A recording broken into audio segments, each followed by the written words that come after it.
Ọlọ́run tó ní ohun gbogbo ní ìkáwọ́. Ìbà rẹ. Ọlọ́run tí bá rẹ̀ ká gbogbo nǹkan.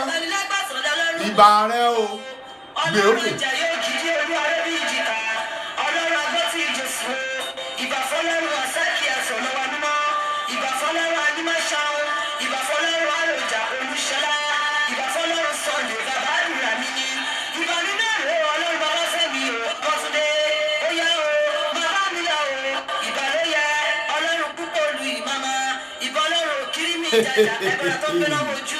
Alẹ́ ìwà àti agbára.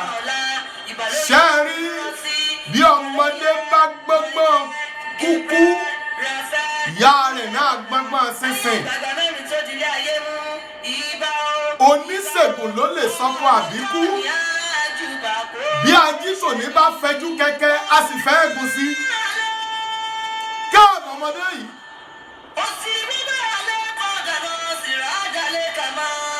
Wàínádá bíàkà. Wàírà ṣáìdà. Wàáyè. Orí adé ó gbé ọ. Ó sọ̀kalẹ̀ láyọ̀.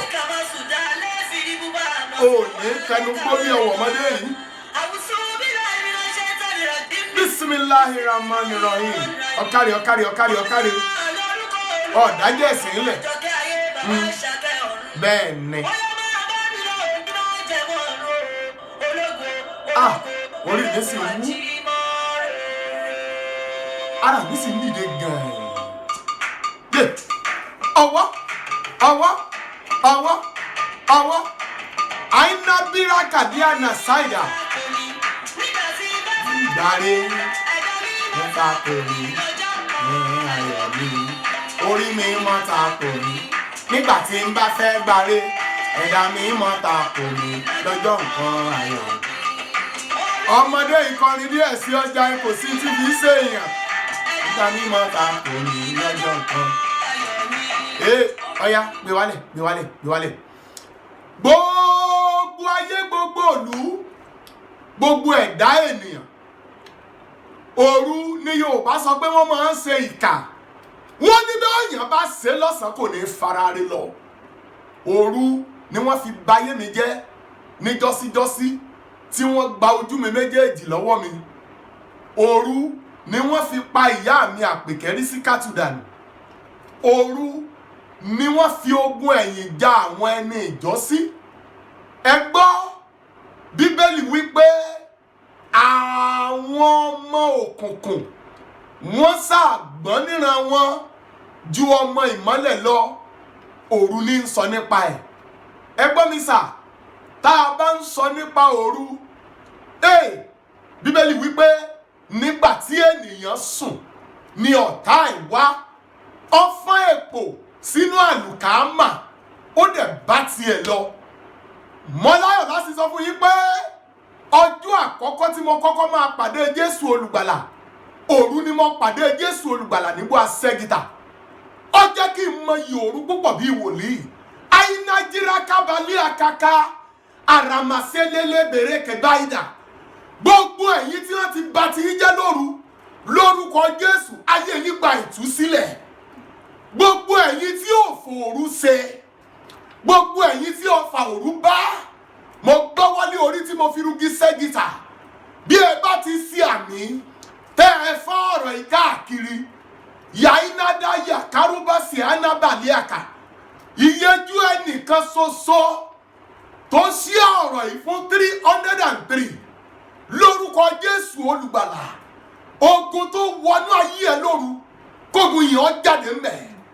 Àìnájíbà àìràkàsáìdà derere bàbá múrakàtà yaba amúyakàtà yaba yaba rèkébà èrébébébé kùrákáyàkà kúyanàtì ayabasa endele kàdúkà ramasadala bìrákà. Agbìyànjú lákọ̀ọ́kọ́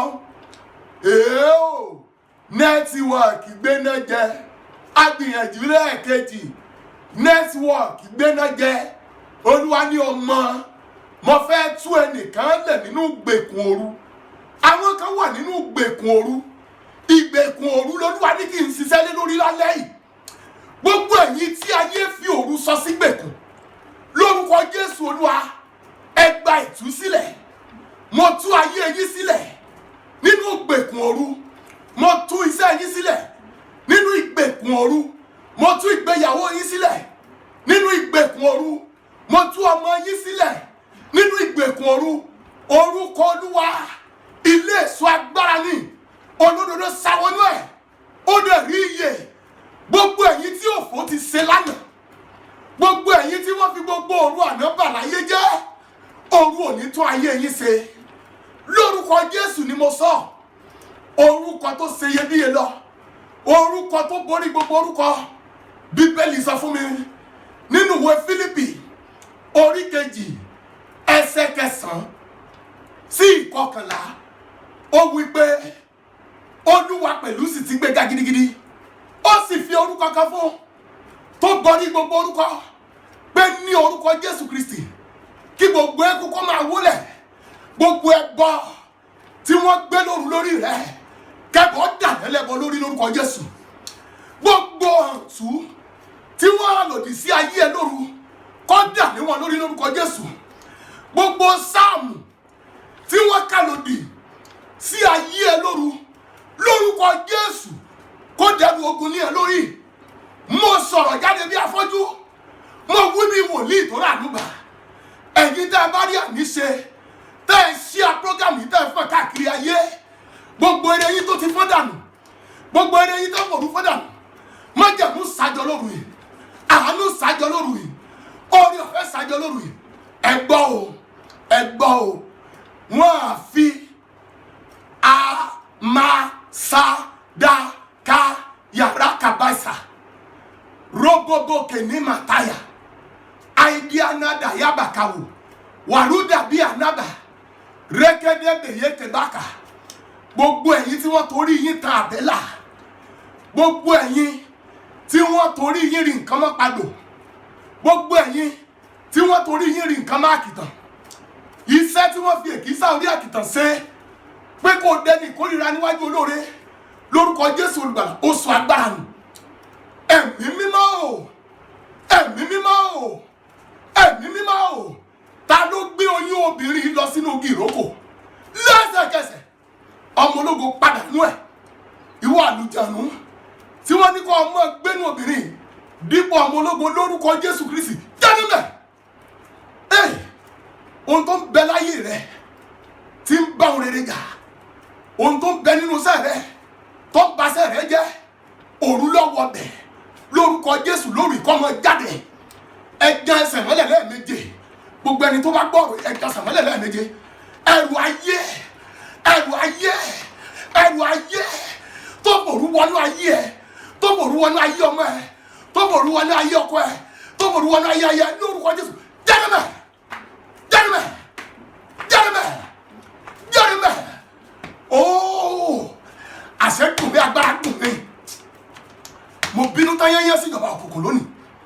Gbogbo ẹ̀yin tí ẹ bá rí fídíò yìí sí o, tẹ́ ẹ bá sí àfídíò yìí tí ayé fi rí wò lórúkọ Jésù, ìran ògo yín táyé dádúró ó di wíwò. Ẹ lọ kárí ayé, ọmọ yín yanjú, ọkọ yín yanjú, àyà yín yanjú, ilé yín rójú, ọ̀nà yín ráyè.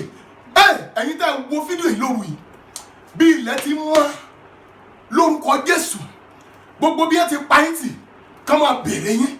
Gbogbo ẹ̀yin tẹ́ ẹ jẹ́ ń jẹ ojú oorun tó da hypertension, tó da HIV, tó da ìsàn sí lára, lóru lẹ́jẹ́, òru ni mo sọ̀rọ̀. Yín tẹ́ ẹ gbé mi lóru tí ò jẹ́ sinmi kó sọ agbára rẹ̀ nù. Orí bẹ́ẹ̀, ewu orí òjì orí bẹ́ẹ̀, májẹ̀mú orí mi jí orí bẹ́ẹ̀, ìtẹ̀dó gbogbo orí òkè tí mo ti gùn láyé jí orí bẹ́ẹ̀. Ipa gbọ́ gbogbo àwọn afọ́jú ayé kó jí orí bẹ́ẹ̀, omi jí ojú mi kó jí orí bẹ́ẹ̀, àìrínà rí gbogbo tí mo ní láyé kó jí orí bẹ́ẹ̀, ewu orí gbogbo àwọn wòlíì tó ti darúgbó kó jí orí bẹ́ẹ̀, iyejú àwọn ọmọ tí mo mú lọ́wọ́ kó jí orí bẹ́ẹ̀. Àìnà tó sàkábà tàràbàbà yàkà jèrè kékékékéké kàrúmà ṣáìdà. Gbogbo ẹ̀yin dá léèyàn tíyà ògo ń jẹ lórúkọ Jésù Olúwa, olùrànlọ́wọ́ aláìléèyàn tí ń ṣe Jésù Olùgbàlà ó dìde sọ̀rọ̀ yín lóru. Ẹ gbọ́, ẹ fọ́n káàkiri. káàkiri ni o ẹ má fi ṣe àwàdà o kọ̀ǹtráktọ̀ tó bá pín ọ̀rọ̀ yìí láti òní lọ ire ọ̀bọ̀ lọ́wọ́ ẹ̀ mọ́ oníṣẹ́ ọwọ́ tó bá pín ọ̀rọ̀ yìí tí ayé fi rí gbọ́ lórúkọ Jésù kò ṣàṣedànù mọ́ o oníṣòwò tó bá pín ọ̀rọ̀ yìí ṣọ́ọ̀bù tí wọ́n bá ti gbọ́rọ̀ yìí ilé iṣẹ́ tí wọ́n bá ti gbọ́rọ̀ yìí òṣì jáde mẹ́ẹ̀ àánú wọlé lọ ẹni ìgbàgbé tí ó bá pín ọ̀rọ̀ yìí kó dẹ́ni ìrántí káàkiri ayé ẹni tí ń wáwé ònílẹ̀ lórílẹ̀-èdè kóríkó jẹ́ láì ṣe wàhálà ojú rere tí Jósẹ́fù rí nínú àjòjì kó náà pàpàdé kó lọ jẹ́ bí ọba orí bẹ́ẹ̀ ò ṣe bẹ́ẹ̀ Jésù Olúwa wa àmín bẹ́ẹ̀ sì máa gbọ́ lóru nu bí ìmísí bá ti ń wá ọ̀gá mo ti rìn jìnnà tí Olúwa sì ń bẹ àti bẹ́ẹ̀ mi ẹ̀ sì ń bẹ láàyè ẹ pé ẹ̀rọ ìbánisọ̀rọ̀ mi 080 24 24 1373 080 24 24 1373 ẹ pín ọ̀rọ̀ yìí èèyàn ẹyọ kan ṣoṣo kó pín fún 303 ẹ wo bísà ẹ mọ̀ bísà wàdà o ẹ fẹ́ lójú ẹ fọ́n ká gbogbo agbára tí bá ń bẹnu yín gbogbo òwe tẹ́ ẹ kà gbogbo ọgbọ́n tẹ́ ẹ ní gbogbo ẹ̀bùn tọ́lọ́run fún yín gbogbo ọpọlọ yín ẹ lò lórí iṣẹ́ ìkẹfà káàkiri kọ́ wọ gbogbo bí ọba yẹ kó wọ̀ lọ ẹ gbà pé wòlíì kú lórí ilẹ̀ aláyè kẹ́ ẹ tó ń padà rí mi lórúkọ Olúwa ogun tí ń dẹ́rù bà yín ilé ó ti pàjẹ́ ẹni tó lòun ò ní jí ẹ mí kò ní mì mọ́ orí mi ò ṣe bẹ́ẹ̀ gbogbo ẹni tẹ́ bá fẹ́ rí mi ní ọjọ́ Sátọ̀dé láago 10 òní kẹ́ ẹ dé ní orí òkè aláṣeyọrí Ọ̀jẹ̀dèjì kejì Mọ́níyà nílùú Ìbàdàn tẹ́ bá ti dé Mọ́níyà gáràjì ẹ sọ pé orí òkè aláṣeyọrí ẹ̀ ń lọ torí ẹ̀yin tó máa ń ṣe àfídíò ìfún tẹ́ máa ń béèrè pé kí ni péjì wa Moses Kasali bàbá aláṣeyọrí ẹ lọ fọ́lò wa ń bẹ̀ gbogbo àwọn péjì wa wọ́n wà ń bẹ̀ then agbára gbá ọbẹ̀ tí yàgbá kọ lẹ́nu pọ́nbẹ́ pọ́npọ́n náà yan àdúrà kan ó ń bẹ lórí YouTube àwọn èèyàn ti wò lọ jìnnà wọ́n ti ní ẹ̀rí tí ò ṣeé kà ẹ̀yin náà lọ subscribe sórí YouTube wa kẹ́ lọ wo àdúrà tí mo gbà nínú ihò àpáta kẹ́ ẹ wá bira yín léèrè pé kílẹ̀ tó ń wá kiri lẹ́yìn tẹ́ ẹ bá rí tí bí afọ́jú ṣe fi ara jìn fún Olódùmarè tó gbẹ́kẹ̀lé Ọlọ́run nìkan ṣoṣo ó ní gbẹ́kẹ̀lé Jésù o gbẹ́kẹ̀lé Jésù o gbẹ́kẹ̀lé Jésù amọ̀ọ́lá ìdánwò já gbẹ́kẹ̀lé òun nìkan ṣoṣo ipá ẹ̀ka kò sí tí kò lè ṣe ìpàdé aláṣeyọrí oṣooṣù ní Thursday àkọ́kọ́ ní oṣù August àti Friday rẹ̀ tí í ṣe ọjọ́ kejì àti Saturday rẹ̀ tí í ṣe ọjọ́ kẹta tá a pín iye ọmọ jẹ̀mú ẹ mọ̀ pé ra yín jọ ẹ̀yin tẹ́ bá fẹ́ wálé ẹ̀yin tẹ́ ti confam ticket yín fún wa ètò accommodation yín Ọlọ́run ti yanjú ẹ̀ lórúkọ Olúwa bí ẹ̀mí ẹ̀ ti ń bẹ láàyè bí agbára ẹni tó gbé mi ró tí kò ti ṣe dádúró ẹ ò ní ṣe dádúró àti sí péjì ọmọ èdìdí lórí Facebook ẹ̀rọ lọ síbẹ̀ gbogbo ẹ̀yin tẹ́ fẹ́ jẹ́ ọ̀rẹ́ mi lórí bàbá aláṣeyọrí àti kún àti dé ibi tí ìkànnì yẹn gbà wá láàyè 5,000 ní àti kún mẹ́yẹn bọ̀ gbogbo ẹ̀yin ọmọ èdìdí tẹ́ ń fọ́lò ẹ kúkú lọ darapọ̀ mọ́ ọmọ èdìdí àti open ẹ̀ lórí Facebook ọmọ èdìdí forum ẹjọ́ rẹ̀ bí n bá pè dáadáa ẹ fi báyìí kọ̀rẹ́ tiẹ̀ gbogbo ẹ̀yin tẹ́ gbóyìn sáfẹ́fẹ́ afẹ́fẹ́ ibi ò ní fẹ́ lù yín ohunkóhun kò ní sanwó òdì sí yín bólúwá ti ń bí àti bẹ́ẹ̀ mi ẹ ti ń bẹ láàyè ìjàmbá ò ní ṣe yín ẹ̀yin ò ní ṣòfò òfò ò ní ṣe gbogbo ẹ̀yin kọ àtìrújú Ọlọ́run tẹ́ ń fàdúrà ràn mí lọ́wọ́ ibi ò ní bá yín títí ìgbà míì tẹ́tùn máa gbọ́ mi lórí ìkànnì yìí lẹ́ẹ̀kan ṣoṣo sí ẹ fẹ́ bá mi sọ̀rọ̀ 00 24 24 1373 ẹni kankan tó rí yín lójú tẹ́ fẹ́ gbàmọ̀ràn lé lórí ẹ kàn sí mi lórí ẹ̀rọ ayélujára wa moseskasali01@gmail.com moseskasali01@gmail.com Ọlọ́run gbọ́ láìsí yín kò sí èmi ẹ kú kalẹ̀.